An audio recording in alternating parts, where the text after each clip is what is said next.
Producciones Nacer.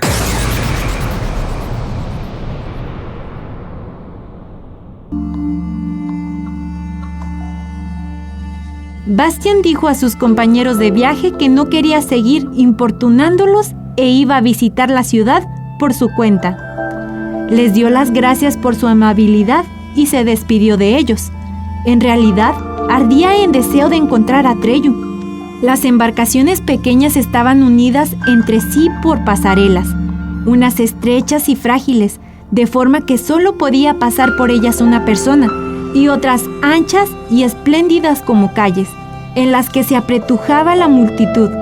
Había también puentes colgantes cubiertos y en los canales, entre los bosques palacio, se movían cientos de canoas de plata. Sin embargo, a donde quiera que se fuera o en donde quiera que se estuviera, se sentía siempre bajo los pies de un suave subir y bajar del suelo, que recordaba que la ciudad entera flotaba sobre el agua. La multitud de visitantes, de los que la ciudad parecía estar realmente rebosante, era tan multicolor y multiuniforme que haría falta un libro entero para describirla. Los amargancios eran fáciles de reconocer, porque llevaban todos trajes de tejido de plata, casi tan hermosos como el manto de Bastian.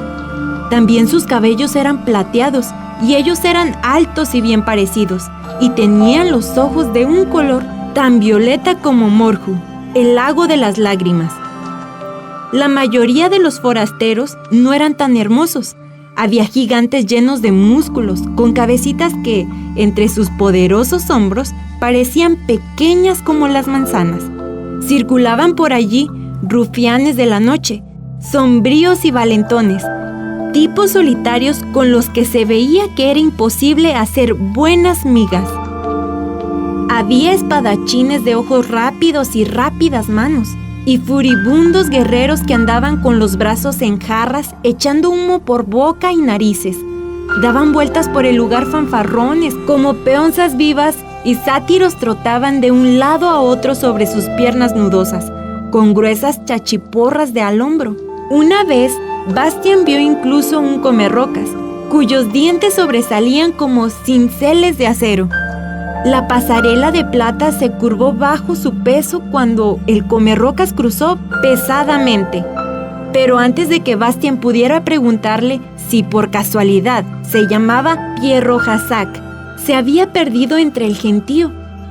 Bastian llegó por fin al centro de la ciudad, y allí era donde se celebraban los torneos, que estaban en todo su auge. En una gran plaza redonda, que parecía una enorme pista de circo, cientos de competidores medían sus fuerzas y demostraban lo que sabían hacer. En torno al amplio redondel se apiñaba una multitud de espectadores que animaban con sus gritos a los combatientes. También las ventanas y los balcones de los búnkeres palacio de alrededor rebosaban casi de espectadores, y muchos de estos habían conseguido trepar a los tejados adornados con filigrana de plata.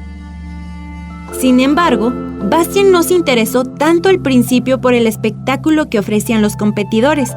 Quería encontrar a Treyu, que sin duda contemplaba los juegos desde algún sitio, y entonces observó que la multitud miraba siempre con expectación hacia un palacio determinado, sobre todo cuando uno de los competidores había realizado alguna hazaña especialmente impresionante.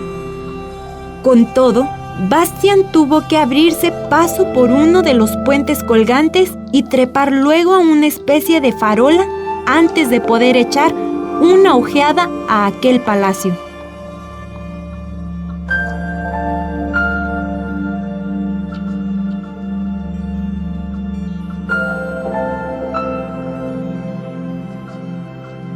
En un amplio balcón había colocado 2 altos sillones de plata. En uno de ellos se sentaba un hombre muy viejo, al que barba y cabellos de plata le caían en oleadas hasta el cinto. Debía de ser Cuercuava, el anciano de plata. Junto a él estaba un muchacho, aproximadamente de una edad de Bastian. Llevaba pantalones largos de cuero blando y el torso desnudo, de forma que podía verse que su piel era de color verde oliva. La expresión de su rostro delgado era seria, casi adusta. Llevaba el pelo largo y negro azulado, recogido en una trenza en la nuca y atado con unas tiras de cuero. Le cubría los hombros un manto de color púrpura. Contemplaba serenamente y, sin embargo, con peculiar intensidad el campo de batalla. Nada parecía escapar a sus ojos oscuros. Atreyu. En aquel momento apareció en la abierta puerta del balcón que había detrás de Atreyu otro rostro muy grande, parecido al de un león, aunque en lugar de piel tenía escamas de madreperla blanca y le colgaban de la boca unas barbas largas, también blancas. Los ojos eran de color rubí y chispeaban, y cuando levantó la cabeza por encima de Atreyu, se vio que iba unida a un cuello largo, flexible e igualmente cubierto de escamas de madreperla, del que caía una melena como de fuego blanco. Era Fujur, el dragón de la suerte. Pareció decirle algo a Atreyu porque Atreyu asintió.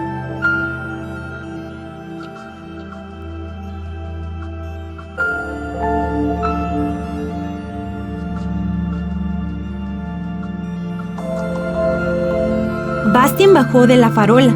Ya había visto bastante. Dedicó su atención a los competidores. En el fondo, no se trataba tanto de verdaderos y auténticos torneos como de una especie de representación circense en una gran escala. Es verdad que en aquel momento se desarrollaban precisamente una lucha a brazo partido entre dos gigantes, cuyos cuerpos se retorcían formando un solo nudo que rodaba de un lado a otro. Es verdad que aquí y allá había parejas de la misma especie o de especies muy distintas, que demostraban su habilidad en la esgrima o en el manejo de la maza o de la lanza.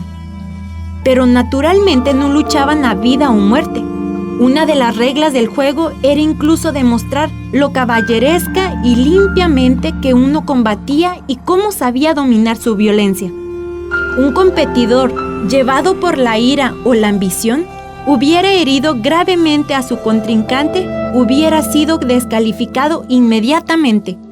La mayoría trataban de probar su destreza en el manejo del arco o de exhibir su fuerza levantando enormes pesos. Otros mostraban sus habilidades realizando hazañas acrobáticas o toda clase de pruebas de valor. Los concursantes eran tan diversos como variado lo que hacían.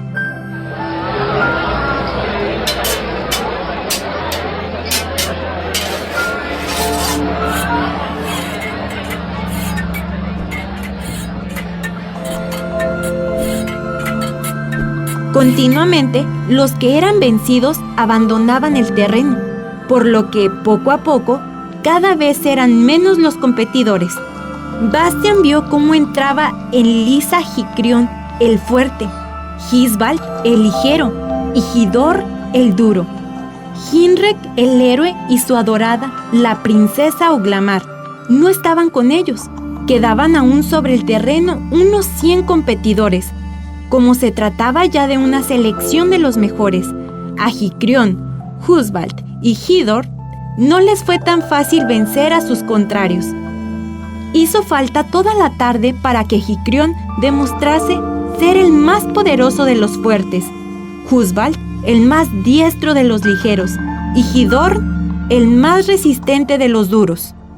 El público los vitorió, aplaudiendo entusiasmado, y los 3 se inclinaron mirando el balcón donde se sentaban Cuercuabad, el anciano de plata, y Atreyu. Este se levantaba ya para decir algo cuando de pronto entró en el palenque otro competidor. Era Hinrek. Se hizo un silencio expectante y Atreyu volvió a sentarse. Como solo debían acompañarlo 3 hombres, ahora había uno de más. Uno de ellos tendría que quedarse.